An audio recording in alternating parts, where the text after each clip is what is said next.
Rama Rama Hare Hare, Hare Krishna, Quite right. Hare Krishna, Krishna Krishna Hare Hare, Hare Rama Hare Rama, Rama Rama Hare Hare, Hare Krishna, Krishna Krishna Hare Hare, Hare Rama Hare Rama, Rama Rama Hare Hare, Hare Krishna, Hare Krishna, Hare Krishna, Hare Krishna, Hare Krishna, Hare Hare, Hare Krishna, Krishna Krishna Hare Hare,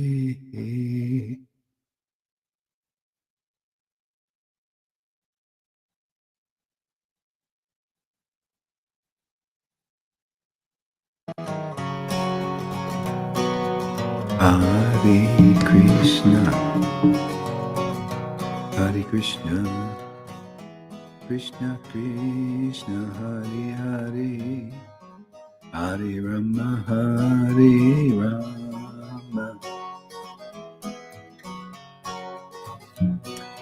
Hare Krishna Krishna Hare Hare, Krishna Krishna Hare Hare.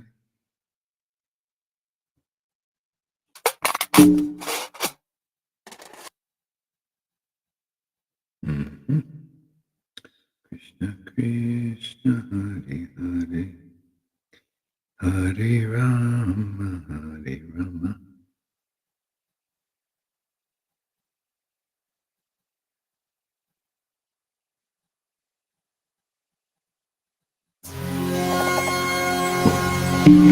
Hare Krishna, Hare Krishna, Hare Krishna, Hare Krishna, Hare Krishna, Hare Krishna, Krishna Krishna, Hare Hare, Hare Rama, Hare Rama, Hare Rama, Hare Hare, Hare Krishna, Hare Krishna, Hare Krishna, Hare Krishna, Hare Krishna, Hare Krishna, Hare Krishna, Hare Krishna, Krishna Krishna, Hare Rama, Hare Rama, Rama Rama, Hare Hare, Hare Krishna, Hare Krishna, Krishna Krishna, Hare Hare, Hare Rama, Hare Rama, Rama Rama, Hare Hare, Hare Krishna, Hare Krishna, Hare Krishna, Hare Krishna, Krishna Krishna, Hare Hare, Hare Rama, Rama Rama, Hare Hare, Hare Krishna, Hare Krishna,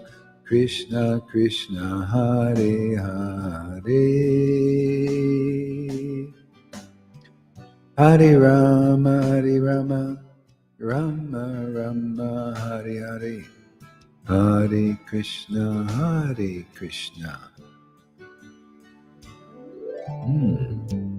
Hare Krishna, Hare Krishna, Krishna Krishna, Hare Rama, Hare Rama, Rama Rama, Hare Hare, Hare Krishna, Hare Krishna, Krishna Krishna, Hare Hare, Hare Rama, Rama Rama, Hare Hare.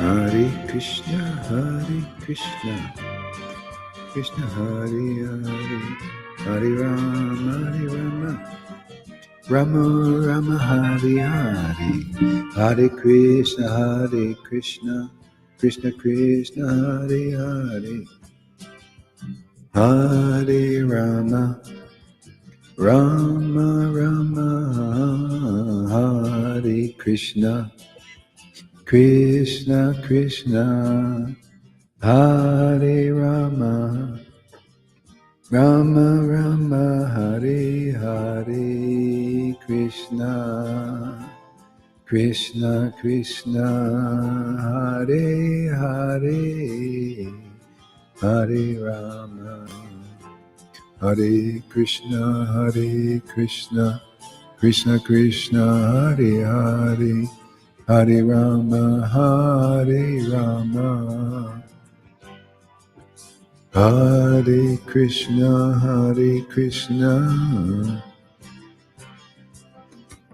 Chananda Nityananda Gaura Chandra, Nityananda Gaura Chandra, Nityananda Nityananda Gaura Chandra, Shri Krishna Chaitanya, Shri Krishna Chaitanya, Hare Krishna, Hare Krishna, Krishna Krishna, Hare Hare, Hare Rama, Hare Rama, Rama Rama, Hare Hare, Hare Krishna, Hare Krishna, Krishna Krishna, Hare Hare, Hare Rama, Hare Rama, Rama Rama, Hare Hare, Hare Krishna, Hare Krishna,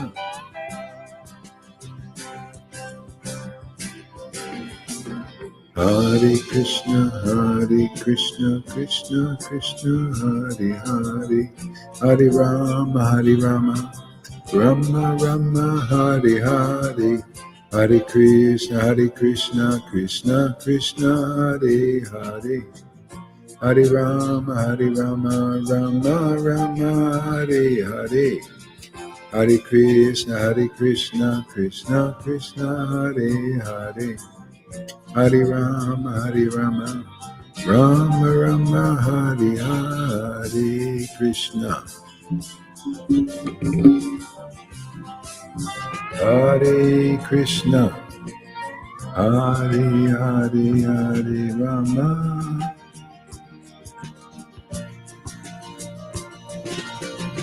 Gauranga Nityananda, Shri Krishna Chaitanya, Hare Krishna, Hare Krishna. All right, let's chant some japa here. Hare Krishna, Hare Krishna, Krishna Krishna, Hare Hare, Hare Rama, Rama Rama, Hare Hare, Hare Krishna, Krishna Krishna, Hare Hare, Hare Rama, Rama Rama, Hare Hare, Hare Krishna, Krishna Krishna, Hare Hare.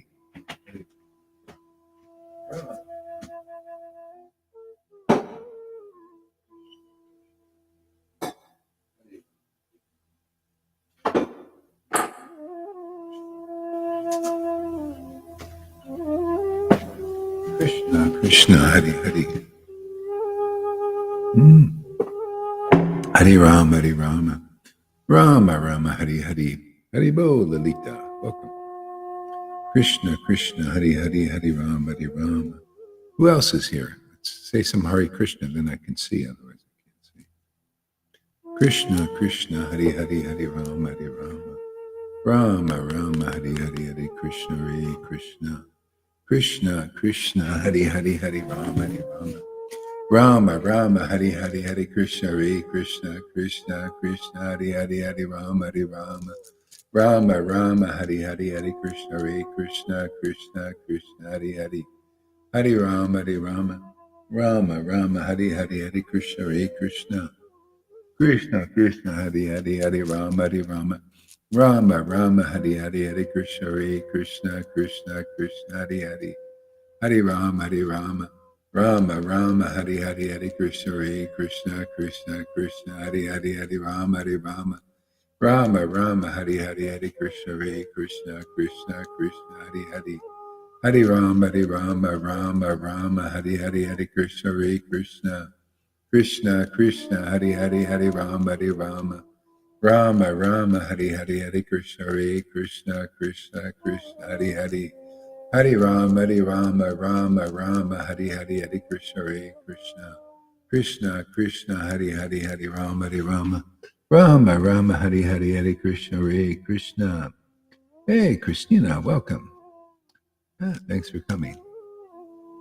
Noodles and Bhaktatam and Lalita and Govinda, welcome. So we'll do a little japa together here. Krishna, Krishna, Hare Hare, Hare Rama, Hare Rama. Rama, Rama, Hare Hare, Hare Krishna, Hare Krishna. Krishna, Krishna, Hare Hare. Hare Rama, Rama, Rama, Hare Hare, Hare Krishna, Hare Krishna. Krishna, Krishna, Hare Hare, Hare Rama, Hare Rama. Rama, Rama, Hare Hare, Hare Krishna, Hare Krishna. Krishna, Krishna, Hare Hare. Hare Rama, Rama, Rama, Hare Hare, Hare Krishna, Hare Krishna. Krishna, Krishna, Hare Hare, Hare Rama, Rama, Rama, Hare Hare, Hare Krishna, Hare Krishna. Krishna, Krishna, Hare Hare, Hare Rama, Rama, Rama, Hare Hare, Hare Krishna, Hare Krishna. Krishna, Krishna, Krishna, Hare Hare, Hare Rama, Rama, Rama, Hare Hare, Hare Krishna, Hare Krishna. Krishna, Krishna, Hare Hare, Hare Rama, Rama, Rama, Hare Hare, Hare Krishna, Hare Krishna. Krishna, Krishna, Hare Hare. Hare Rama, Rama, Rama, Hare Hare, Hare Krishna, Hare Krishna. Krishna, Krishna, Hare Hare, Hare Rama, Rama, Rama, Hare Hare, Hare Krishna, Hare Krishna. Krishna, Krishna, Hare Hare, Hare Rama. Rama, Rama, Hare Hare, Hare Krishna, Hare Krishna. Krishna, Krishna, Hare Hare. Hare Rama, Rama, Rama, Hare Hare, Hare Krishna, Hare Krishna. Krishna, Krishna, Hare Hare, Hare Rama, Rama, Rama, Hare Hare, Hare Krishna, Hare Krishna. Krishna, Krishna, Hare Hare. Hare Rama, Rama, Rama, Hare Hare, Hare Krishna, Hare Krishna. Krishna, Krishna, Hare Rama, Rama, Hare Hare. Hare Krishna, Krishna, Krishna, Hare Hare. Hare Rama, Rama, Hare Hare, Hare Krishna, Krishna, Krishna, Hare Hare. Hare Rama, Rama, Hare Hare, Hare Krishna, Krishna. Krishna, Krishna, Hare Hare, Hare Rama, Rama, Rama, Hare Hare, Hare Krishna, Krishna, Krishna, Hare Hare. Hare Rama, Rama, Hare Hare, Hare Krishna, Krishna. Krishna, Krishna, Hare Hare. Hare Rama, Rama, Hare Hare, Hare Krishna, Krishna. Krishna, Krishna, Hare Hare, Hare Rama, Rama, Hare Hare, Hare Krishna, Krishna, Krishna, Hare Hare. Hare Rama, Rama, Hare Hare, Hare Krishna, Krishna. Krishna, Krishna, Hare Hare. Hare Rama, Rama, Hare Hare, Hare Krishna, Krishna. Krishna, Krishna, Hare Hare. Hare Rama, Rama, Hare Hare, Hare Krishna, Krishna. Krishna, Krishna, Hare Hare, Hare Rama, Rama, Rama, Hare Hare, Hare Krishna, Krishna. Krishna Krishna Hari Hari, Hari Rama Rama Rama Hari Hari, Hare Krishna Krishna Krishna Hari Hari, Hari Rama Rama Hari Hari, Hare Krishna Krishna Krishna Hari Krishna, Hari Hari, Hari Rama Rama Rama Hari Hari, Hare Krishna Krishna Krishna Hari Hari, Hari Rama Rama Hari Hari, Hare Krishna Krishna Krishna Hari Hari, Hari Rama Rama Hari Hari, Hare Krishna Krishna Krishna Hari Hari, Hare Rama Rama Hari Hari, Hare Krishna Krishna Hari Hari, Hare Rama Rama Hari Hari, Hare Krishna Krishna Hari Hari, Hare Rama Rama Hari Hari, Hare Krishna Krishna Hari Hari, Hare Rama Rama Hari Hari, Hare Krishna Krishna Hari Hari, Hare Rama Rama Hari Hari, Hare Krishna Krishna Hari Hari.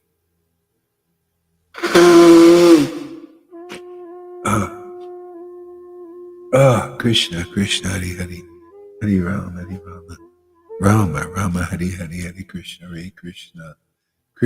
Krishna Hari Hari, Hare Rama Rama Hari Hari, Hare Krishna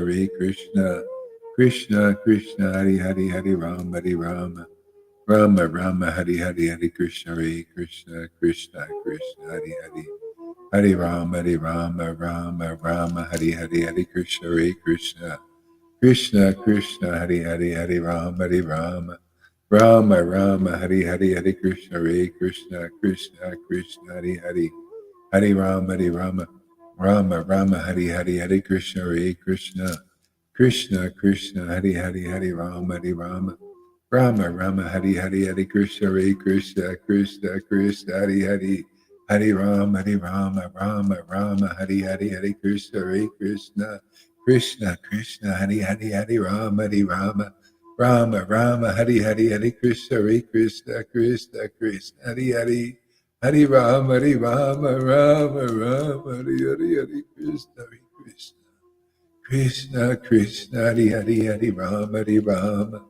Rama Rama Hari Hari, Hare Krishna Hari Hari, Hare Rama Hari Hari, Hare Krishna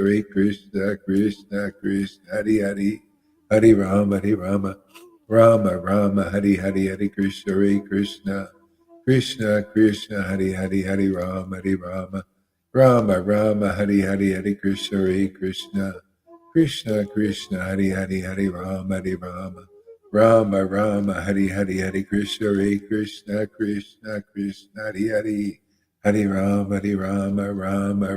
Hari Hari, Hare Krishna Hari Hari, Hare Rama Hari Hari, Hare Krishna Hari Hari, Hare Rama Rama Hari Hari, Hare Krishna Hari Hari, Hare Rama Hari Hari, Hare Krishna Hari Hari, Hare Rama Hari